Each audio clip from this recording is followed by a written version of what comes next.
Ролик «Кыргыз ажылары» аттуу китептин негизинде даярдалды. Ажылык. Келим айтып мусулман болгон ар бир акыл эстүү адам күн сайын жүзүн буруп намаз окуган Каабаны өз көзү менен көрүп, аны таваф кылып, исламдын 5 түркүгүнүн бири болгон ажылык кылууну эңсейт. Ислам динин кабыл алгандан кийин да кыргыз эли башка мусулман элдер сымал илгертеден эле ажылык амалын аткарып келген. Ооба, бүгүн биз сиздер менен жет атасы мусулман болгон ата бабаларыбыз ажылыкка барганбы? Барса кайсыл жолдор менен барган? Ажылыкка барып ал жерден алган таасирлери кандай болгон? Эмне иштерди аткарган? Мунун баарысын айтып беребиз. Экрандан алыстабаңыздар. Бул даректүү тасмабыз тарых илимдеринин кандидаты Жумагул Байдилдеевдин «Кыргыз ажылары» китебинин негизинде даярдалды. Китептин максаты ыйык Мекке Мединага барган миңдеген аталарыбыздын руханий мурасын учурдагы урпактарына аманат катары жеткирүү, ыймандуу жаштарды тарбиялоодо ажы аталарыбыздын өрнөктөрү, акыл насааттары, башынан өткөн үлгүлүү окуяларын калың элге жайылтуу. Изилдөөнүн натыйжасында 1800 ашык ажынын тизмеси Казакстан Борбордук мамлекеттик архивиндеги документтер менен тастыкталган. Баарыбызга белгилүү болгондой эле, кыргыз эли 9-10 кылымдардан баштап эле ислам динин кабыл алып, мусулманчылыкты туу тутунуп жашап келишкен. Бардык жолдор Меккеге алып барат демекчи. Орус оторчулугуна чейин элибизде жазма булак архив деген болбогон үчүн кыргыз ажылары жөнүндө 19 кылымдын аягына чейин эч кандай маалыматтар жок. Көпчүлүк учурда оозеки атадан балага санжырай иретинде гана айтылып келген. Бирок орус падышачылыгына кошулгандан кийин архивдик кызмат иштеп, ар бир ажылыкка барган адамдын тизмеси так жана даана аныкталган. 13 жыл аралыгында архивдик маалыматтарды изилдөөнүн натыйжасында ал мустактан бери мусулманмын деп өзүн атап келген кыргыздар касиеттүү Мекке Мединага топтоо менен барганын тастыктаган архивдик маалыматтар табылып, жумурай журтка сунулуп жатат. Тагыраак айтканда 1880-жылдан тарта Кеңеш бийлиги орногонго чейинки ажылыкка баргандардын тизмеси такталды. Бул расмий жолдор менен катталып, архивде сакталып калган гана ажылардын тизмеси. Ошол учурда татаал талаптарга баш ийбей, өз алдынча кеткендери бир Кудайга маалым. 1867 жылы орустар Түркистан генерал-губернаторлугун негиздеп, аны ичара облустарды уездерге жана волостторго бөлгөн. Учурдагы Кыргызстандын аймагындагы Нарын, Ысык көл жана Чүй өрөөнү Жети Суу облусуна, Талас Олуята уездине, ал эми түштүктөгү Жалал-Абад, Ош жана Баткен Фергана облусунун карамагына кирип турган. Жети Суу облусунун архивдик маалыматтары Алматы шаарында болгон үчүн бул китепке аталган 3 облустан кеткен гана ажы аталарыбыз баяндалат. Түштүк аймактардын архивдик документтери Ташкент шаарында сакталып, буйруса жакынкы келечекте ал ажы аталарыбыздын да тарыхы да чыгат деген ишеничтебиз. Кыргыздар Орусиянын курамына кирген соң зыяратка барган ажылар үчүн шарттар менен биргеликте кээ бир талаптар пайда болгон.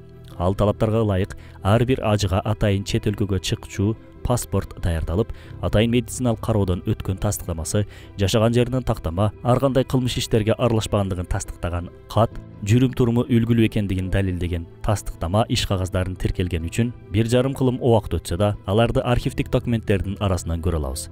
Түркістандық ажылар көпчүлүк учурда соода сатык иштерин шылтоо кылып, Мекке Мединага барууга паспорт алчу экен. 1825 жылы Мекке жана Медина шаарында соода сатык иши менен Казак талаасын аралап чет элге чыгууга 65 сактык кагаз берилген. Ошол 65 сактык кагазды алгандардын арасында кыргыздардан Ныша уулу Мамбет, Тооке уулу Байзак Баатыр, Жанкиши уулу Ормуш да баргандыгы анык. Негизинен ал мезгилде кыргыздар 3 жол менен ажылыкка барышкан.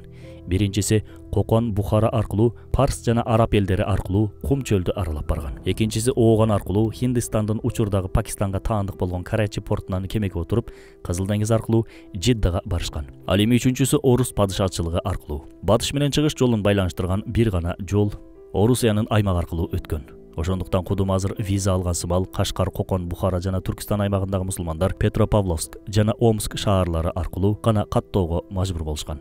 1880 жылдан баштап расмий документтер Жети Суу аймагынан даярдала баштаган. Дал ошол 1880 жылы Токмок уездинен атактуу Канай уулу Байтик Баатыр менен биргеликте 6 киши ажылыкка барган. Ал эми 1881 жылы Ысык көл уездинен 8 адам ажылыкка аттанган. 1899 жылга чейин Жети Суу аймагынан Мекке Мединага баргандарга паспорт жана уруксат кагаздарын бергенин тастыктаган документтер арбын. 1900 жылдын 31 декабрь күнү номер 2414 жоонун чыгышына чейин орус аткаминерлери сурагандын баарын эле паспорт бере бербестен түрдүү кыйынчылык жаратуу аркылуу бут тосушкан. 150-200 чакырым жол жүрүп, Нарындын бир айылынан келген кишини жумалап кезекте тургузушуп, эртең кел, кийинки апта кел деп кыйнашчу. Кээ бир бул бюрократиялык кысуудан тажыган кыргыздар тобокелге салып, кылымдар бою эч кандай документи жок эле каттап жүргөн ата-бабалардын адатына салып, Меккеге өз алтынча чыгып кеткен учурлары да катталган. Паспорту жок бул зыяратчылар тил билбегендиктен ар кимди ортомчу далдалчы кылып, кээ бирине акчасын алдырып, алданса кээ бир учурда абакка түшүп калчу экен. Демек, акчалуулар гана паспорт алып кетишпесе, карапайым калк тобокелге салып, жөө кербендерди ээрчип жүрүшкөн. Орус бийлиги да учурдан пайдаланып ажылыкка барчу зыяратчыларга паспорт берерден мурун алардын малынын санын көрсөтүүсүн талап кылган. Мисалы, Байзак ажы Мамбет уулун каттоодо анын 1655 баш жылкысы, 28 төөсү, 132 бодомалы, 1090 кою жана 140 эчкиси бар экендигин маалымдалат. Ажылыкка окумуштуудай чоң кербен менен кеткендер болгон. Алардын бири кадимки Жантай уулу Шабдан Баатыр. Манаптын ажыга барып келүүсү, келген соң мечит медреселерди ачуусу, ыйык жерден алган таасирлерин баяндоосу кыргыз коомчулугу арасында ажылыкка үндөө иш чарасы катары бааланып, ажыга барчулардын саны арбаган. Шабдан Баатыр 1904 жылы ажылыкка декабрь айында жөнөгөн. 1905 жылдын май айында кайтып келген. Аны менен кошо Өмүрзак Байеке жана башка бир нече киши барган. Меккеге баратканын уккан калайык Шабданга акчалай белектерин беришкен.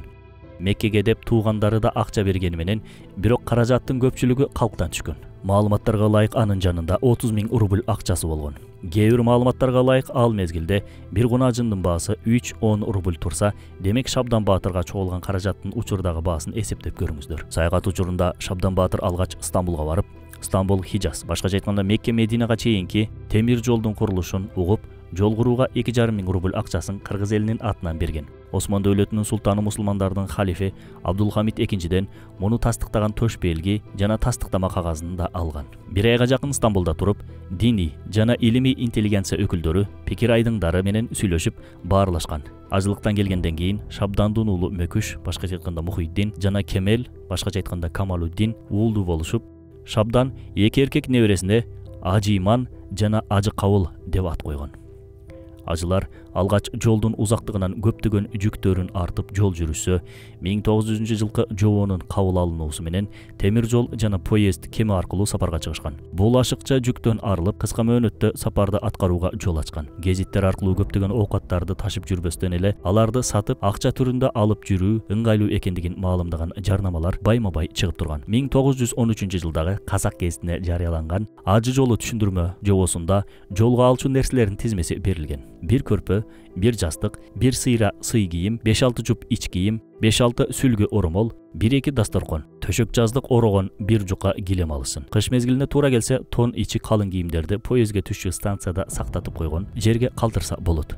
Поездден түшкөн соң кир кийимдерин таштап, сый кийимдерин кийип алышсын. Азык-түлүктү көп алуунун кажети жок. Каптап курут, каптап май алуу, куру убаракерчилик. Поезд жана пароходдо акча аянбаган адамга тамак табылат. Ажылыкка акча аяган соң баруунун кереги эмне? Кээ бир ажылар азык-түлүктү көп алып, өздөрү жатмак түгүл поезддин ичинде отурганга орун таппай калат. Бул адатты таштоо керек. Топ башына алчу нерсе: аш бышыруучу идиш, суу алууга челек, кайнак сууга бир челек даарат кумганы. Падыша комиссиясынын корутундусуна ылайык Багдад менен Жидда консулдугунун эсеби боюнча Орусиянын аймагынан 19-кылымдын аягына чейин болжол менен 18-25 миң адам ажылыгын аткарган. Алгач жалгыздап барышса, кийин паспорт берилген соң топ-топ үй бүлө тууган урук менен баруу күчөгөн. Мисалы, үй бүлөсү менен Тора айгыр болуштугунан Амантай Ормок уулу, аялы Суу Айыл менен Сарбагыш болуштугунан Жантай уулу Төлө, аялы Паңсат жана 3 жаштагы уулу Абдулла менен барышкан. Буга кошумча башка улуттун өкүлдөрү да ажылыкка барган архивдик маалыматтар кездешет. Көпчүлүгү Прежевальск уездинен барган дуңган бир туугандарыбыз. 1900 жылкы жобонун натыйжасында жаңы Мукубадагы паспорт берилип, төмөнкү бурчунан оң жактан жогору бурчуна карай паломнический паспорт, ажы паспорту деген сөз жазылган. Мурдагыдан айырмаланып, англис жана немис тилдеринде кошумча жазылбастан, анын ордуна араб тилинде жазылып, жана паспорт ээси жөнүндө маалымат камтылган. Англис жана немис тилиндеги паспортту мурун түшүнбөй жүргөн кыргыздар эми минтип, өздөрүнө тааныш болгон араб арабин окуп түшүнүп абдан кубанышкан. Ажыларды ташуу Орусия кеме коому жана темир жол департаментине жүктөлгөн. Бардык кемелер Севастополь аркылуу гана чыккан. Аты Ефрат, Одесса жана Царица. Ар бир кеме 10-12 күн аралыгы менен биринин артынан бири жолго чыккан. Кемеде даарат алчу жай, күнүнө ысык чай үчүн 3 маал кайнак суу берилген. Ооругандар акысыз медициналык жардам жана дары-дармек менен камсыздалган. Кемелер ажылардын чөнтөгүнө жараша 1, 2, 3 класс болуп бөлүнгөн. Алдыйкы кабат 100, экинчи кабат 200, үчүнчү кабат 250 рубль болгон. Ажылар жөнүндө маалыматтардын көбү казак гезитине жарыяланып турган. Гезиттерде атайын ажылардын дайыны жана ажы жолу аттуу рубрикалар орун алган. Стамбулга барчу жолдор темир жол жана деңиз аркылуу жүргөн. Алгач Москва, Варшава аркылуу Стамбулга жетишкен. Москвадан Стамбулга 6 суткеде жетип 120 сом төлөшкөн. Ал эми Одессадан Стамбулга күн жакшы болсо 23 саат жол жүрүп, пароход билети 4 сом болгон. Ошол үчүн Орто Азиялыктар ары арзан, ары ыңгайлуу деп көбүнчө кеме менен барууну тандашкан. Алгач Стамбул бажысында текшерүүдөн өткөн. Колдонуудан башка товарга бажы төлөмүн төлөгөн соң, бажычылар ажыларды хан деп аталган мейманканага жайгаштырышкан. Стамбулда орустун рубль акчасын Осман түрк акчасына алмаштырган жайлар жайгашкан. Алтын күмүшүн гана алып, кагаз акчасын алмаштырган эмес. Ишенимдүү болуусу үчүн Банк Османияга барып алмаштырышкан. Андан ары Стамбулдан темир жолу аркылуу Меккеге жөнөшкөн. Алгач Коня, Халап, Шамга барып, андан ары Мединага кошулган.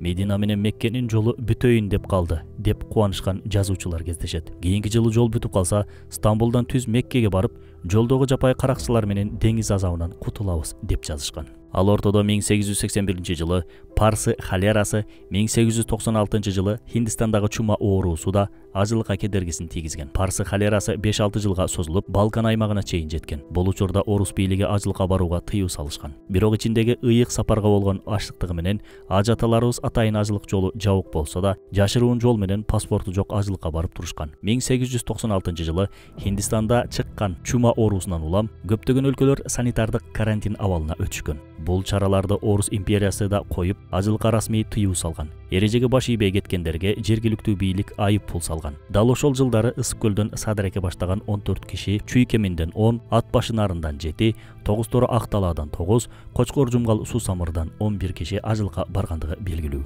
Жер бетин каптаган бул илдеттен кийин ажыларга болгон талап күчөп, сөзсүз медициналык кароодон өтүү милдеттүү болуп калган. Ошентип 1901 жылы Орусиянын курамындагы мусулмандар үчүн ажылык сапарды иретке койгон жаңы бет ачылды. Анда ушул сапарга барамын дегендерге бүткүл облус кепилдик бере турган болду. Анда баруучунун аты жөнү, кулк мүнөзү, кепилдик берүүчүнүн коомдогу бедели, коомчулукка жана эч бир жанга карызы жоктугу, соттолбогондугу, малынын саны боюнча, үй бүлөсүнө ким ээ болуп калат, алардын жаштары, өзү жокто өкмөт тараптан салыктын жаңы түрү кирип калса аны ким төлөйт, толук жазылып келип, кепилдик кагаз толтурулган.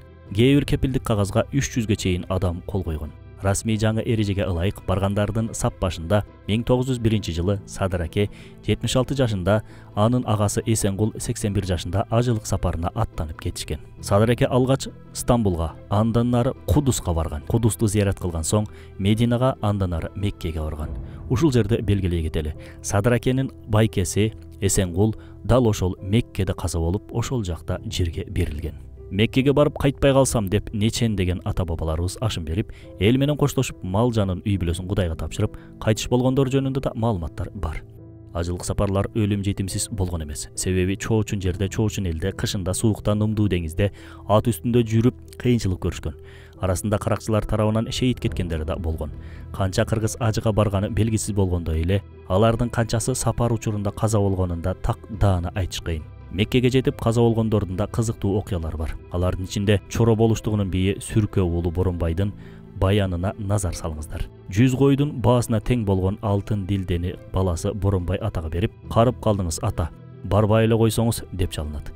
Жолдо каракчы көп, жол алыс деп суранат. Бирок карыя ата канат, ошентип шейит кетсем кана, кайра келип сенин жылкыңды багат деп жатасың ба? Деп жооп берген экен. Эл менен коштошуп, кудум кайра кайтпачуудай болуп кеткен Боронбай ата жана агасы ажылыгын аткарып, кайра кайтып келе жаткан жолдо каза болушат. Жанында жүргөн ат башлык ажылар алардын аманатын кылган Куран китеби менен теспесин бала чакасына тапшырышат.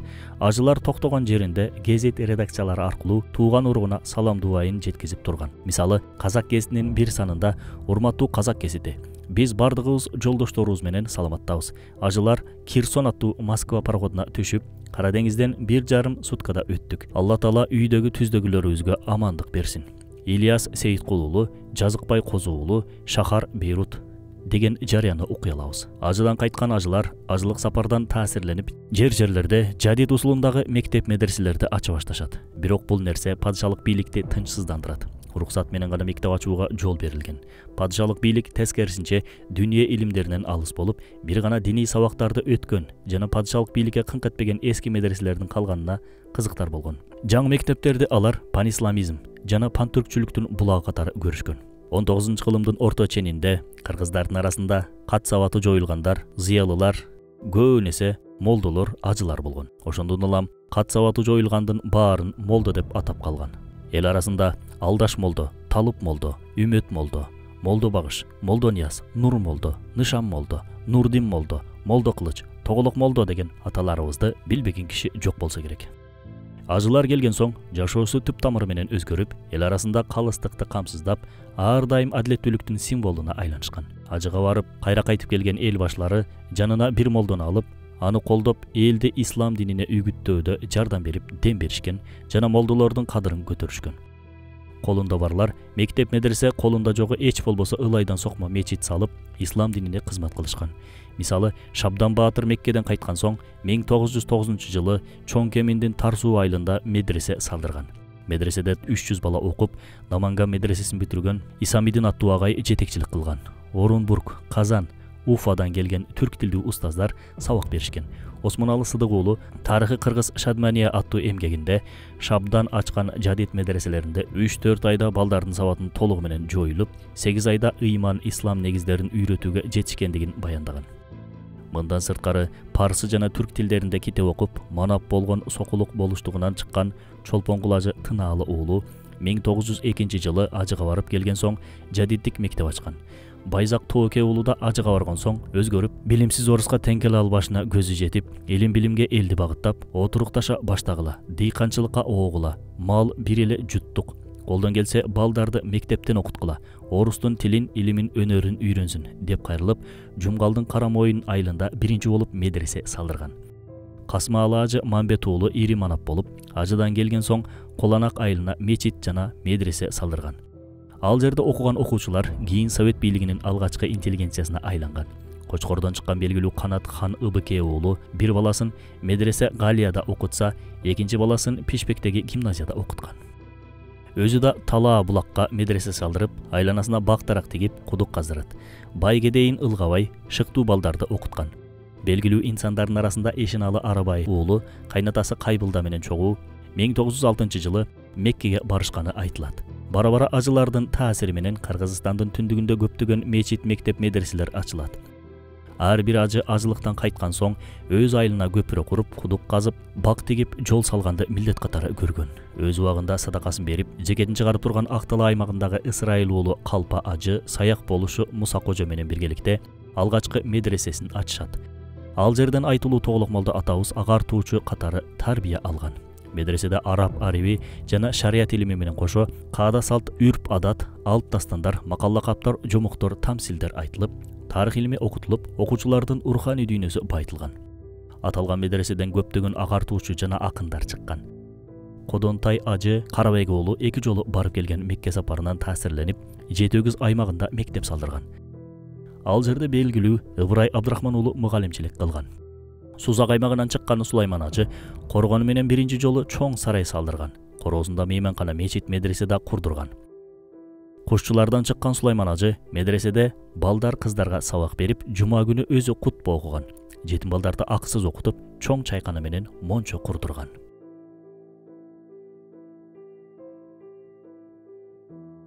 Буга чейин исламга бир аз кош көңүл караган кээ бирки кыргыздар орус оторчулугунан таасирленип, натыйжада исламга ыктап, дин менен жашаш керектигин сезе башташкан. Орус эли менен бирге жашап, өз маданиятын, тилин жоготуп албаш үчүн динге бет алышкан. Ажыга барып келген калк жакшыларын карапайым эл ээрчип, аларды эч тутушкан. Ажылар болсо калдайган калкка кыйын заманда караам болуп беришкен. Ажыга барып келген кыргыздар ибадатка да өзгөчө мамиле жасаганын билебиз. Мисалы, Шабдан Баатыр ар бир намазына өзүнчө даарат алып окуган. Муздак суу менен даарат алууну өзүнө адат кылганы маалым. Ал ажыга барып келген соң элди карамал менен эле жүрө бербестен дыйканчылык, багбанчылык, устачылык, балаары кармоого үндөгөн жана шарт түзүп берген. Атайын Алматыдан көчөт алдырып тиктирген. ажылардын арасында Меккеде отурукташып калып кеткендери да болгон. Алардын бири Кожомберди уулу Байболот ажы. Шабдан, Балбай тилекматтар менен дос болгон бул киши шариятты бекем карманып, 5 парздын бири болгон ажылыкты аткарууга бел байлайт. Ал 10 жыл Меккеде окуп, 10 жыл медреседе иштеп жаткан учурунда Ысык көлдөн барган Кылыч ажы менен жолукканы маалым. Уулдары Талып молдо менен Ахмат молдо белгилүү аалым болуп, элди үндөп, кыш кыйып мектеп салышкан. Талып молдо өтө көп окуган, көптөгөн тилдерди билген, өмүрүнүн аягында япон тилин өздөштүрүп, Карл Маркстын Капиталын түп нускасы менен немис тилинде окуп турчу экен. Кыргыздар илгертеден Меккенин айланасында жашап турушкан. Кабанын айланасын кеңейтүү учурунда кээ бир кыргыздардын үйүн сүрдүрүүдө араб төөлдөрү башка үй сунушташат. Бирок алар үй ордуна мейманкана берүүсүн өтүнүшөт. Ал мейманканалар учурда да вакыф тартиби менен иштеп, азырда кыргызстандык зыяратчыларыбыз ошол мейманканаларда акысыз түнүшөт. Ажылардын динге болгон жакындыгы, жада калса балдарына ысым койгондо байкалып турган. Мисалы Жумгалдык Курман ажы Лепес уулу аттуу киши экинчи аялынан 7 уулдуу болсо, балдарынын атын мусулманча Шамшиддин, Насириддин, Самуддин, Султаниддин, Зайниддин, Шарабиддин жана Камолуддин деп койгон. Дал ушул ажынын чебереси Зайниддин Курманов. Ажылар бир гана ибадат менен чектелбестен, коомдук саясий процесстерде да активдүү катышкан. 16-жылкы Үркүн окуясынын сап башында көбүнчө ажылар болгон. Үркүндүн башында турган Канат Ыбыке уулу, Батыркан ажы Ногой уулу, Сулайман ажы Корчу уулу, Төлө ажы Жантай уулу, Касымалы ажы Мамбет уулу, Курман ажы Лепес уулу, Рахмат ажы Молтой уулу, Байзак ажы Мамбет уулу, Чекир ажы Кул уулу жана Кемел ажы Шабдан уулу бар болчу. Элинин эртеңин ойлоп, боштондук үчүн бир ууч кыргыздын эгемен өлкө болуусун самагандардын сап башында тургандардын көпчүлүгү Кадыр Барктуу манап тукумдары жана ажылар болчу. Бул китепте ар бир болуштуктан көтөрүлүштө жетектегендердин аты жөнү толук берилген. Биринчи дүйнөлүк согуш болуп, 1916-жылдын июнь айында кыргыздарда уулдарын согушка жөнөтүшү керектигин Канат ажы Ыбыке уулу угуп келет. Элди чакырып, акылдашып, падышанын бул буйругуна каршы чыгышат. Тизмеге кирген 300 жигит барбайбыз, алардын жолунда согушпайбыз, буга каршы күрөшөбүз деп чыгышат. Канат ажы болдулорду чакырып маслихат курат. Жыйынтыгында ниети казат уруш чакыруу бүтөмүнө келет. Башкача айтканда, казат ниетинде уруш чыгаруу деген жыйынтыкка келишет. Кол чогулткан кыргыз баатырлары чеп орус айылдарына тап коюп, бирде ийгилиги жетсе, бирде куралдык жактан алсыздыгынан кырылып, чар тарапка үркүп качканга мажбур болгон. Совет бийлиги келген соңда бул ажылардын азабы токтобой, жаңы бийлик диндар манаптарды душман көрүп, алардын мал-мүлкүн кулакка тартуу саясаты менен алып, өздөрүн Оренбург жана Украинага сүргүнгө айдап турушкан. 1927-жылы 27 март Крабкомдун аткаруу бюросунун чечими менен 21 бай манапты сүргүн кылуу чечими кабыл алынган. Алардын ичинен көпчүлүгү ажыга барып келген кишилер эле. Алар алгач Оролго, андан ары Оренбургка барышкан. Сүргүнгө айдалгандар арасында Шабдан Баатырдын 3 уулу, Рахмат ажы Карыпбай ажы Канат уулу, Сулайман ажы Коч уулу, Чекир ажы Кул уулу, Чыңгыш ажы Булан уулу бар эле. Булардын көпчүлүгү үй бүлөсү бала чакасы менен кошо сүргүнгө айдалган. Тилекке каршы советтик бийлик алгач түзүлгөн кезде алсыз болчу. Дал ошондуктан 1920-жылдан баштап 10 жыл ичинде мусулман коомчулугуна шарттуу эркиндик берип, ичара бири-бири менен уруштуруп атып, мусулмандарды алсыздаштырган. 1930-жылдан тарта толугу менен ажылыкты токтоткон. Совет доорунда дээрлик ажылык сапары кеп тагылынган эмес. Кан буугандай эле токтогон. Бирок ошол катаал шартта да ажылык сапарын кылып келген аталарыбыз болгон. Бирок СССР башында турган бийлик 1942-жылы фашисттик Германияга күчү жетпей баратканда эл ичинде диний риториканы колдонуу аркылуу согуштун нугун бурганга аракет жасаган. Дал ошол учурда куугундук жеген молдолорго бир аз эркиндик берилген. Москвадан келген директивага ылайык молдолор эл аралап батышта даджал чыкканын, жанага каршы туруу ар бир мусулмандын милдети экендиги айтылып, ыйык согуш, жихад, казатка катышуу ар бир мусулмандын милдети экендиги жайылган. Орус бийлигинен ишенбестик менен карап жаткан калайык молдолордун тилине кирип, балдарын согушка жөнөтүп, каткан байлыктарын катын кесек колундагы билерик тагынган сөйкөлөрүнөн өйдө өкмөткө өткөзө баштаган. Мусулмандардын диний духун колдонуу максатында Сталин башкарып турган 1944-жылдын 7-ноябрь күнү Алтадан Меккеге ажылыкка жөнөтүлгөн. Анткени Гитлердик Германияда мусулмандарга ыктап, немистер менен мусулмандардын орток душманы жөөттөр менен орустар деген тактиканы колдонгон эле. 1944 жылы Ташкентте Орта Азия уламаларынын биринчи курултайы өтүп, анда 85 жаштагы Эшен Бабахан төрага болуп шайланат. Кыргыз тараптан мүчө катары катталган Кемел Ажы Шабдан уулу Кыргызстан мусулмандарынын биринчи казысы болуп дайындалып, Совет доорунда 1946-47 жылы Кыргыз жергесинен ажылыкка барган жалгыз адам эле. 1944 жылдан 91 жылдар аралыгында жалпы 40 миллион мусулман эли бар СССРден 5000ге жакын гана адам ажылык сапарына барган. Орточо СССР боюнча 74 адам гана барчу экен. Аны да КГБ абдан тыкыр текшерип, ажылардын жарымы чекисттер менен толтурулган. Кыргызстанга жылына 2-3 квота гана бөлүнүп, алда каалоочулар жок деген жүйө менен пайдаланылбай калган. Ажылар Меккеге барган учурда да ээн эркин жергиликтүүлөр менен байланыш кура албай, ар дайым КГБ тарабынан көзөмөлгө алынып турган. 1974 жылы советтик мамлекеттик жана партиялык ишмер, Тажикстан Компартиясынын биринчи катчысы, тарых илимдеринин доктору, академик Бабажан Гафуровдун ажылык сапарга баруусу чоң ызы чуу салат. Ал сапардан кийин менин Тажикстан Компартиясынын биринчи секретары, КПССтин башкы комитетине мүчө академик болгондугум да маанилүү эмес. Мына ажы болгонум чыныгы мааниге деп айткан жайы бар. СССРдин кулашы менен ажылыкка болгон жолдор ачылып, алгачкы жолу Ташкент-Жидда түз авиа каттамы жанданат. Ошол мезгилдеги Орта Азия жана Казакстан мусулмандарынын дин башкармалыгынын төрагасы Шейх Мухаммед Сыдык Мухаммед Юсуфтун салымы чоң болгон.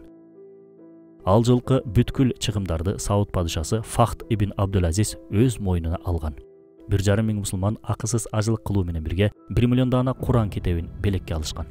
Кыргыздардан алгач 1991 жылы 350 ажы автобус аркылуу Ташкентке барып, андан ары учак менен кетишкен. 1992 жылы Кыргыз Республикасы менен Сауд падышачылыгы ортосунда достук келишим түзүлүп, 1994 жылы Шеримкулов баштаган легендарлуу парламенттин депутаттары ажылык сапарына аттанышкан. Булардын арасында атактуу Жумабек Ибраимов да бар эле. 1992 жылдан 2006 жылга чейинки аралыкта 25 миң адам ажылык сапарын аткарган. 2010 жылдан 2018 жылга чейин 37.500 адам ажы болгон. Кыргызстан Түркистан аймагында эң көп ажыга барган өлкө болуп эсептелет. Эгемендүүлүк жылдары өлкө башчылары эл өкүлдөрү баш болуп ажылык умра сапарын аткарып жатышат.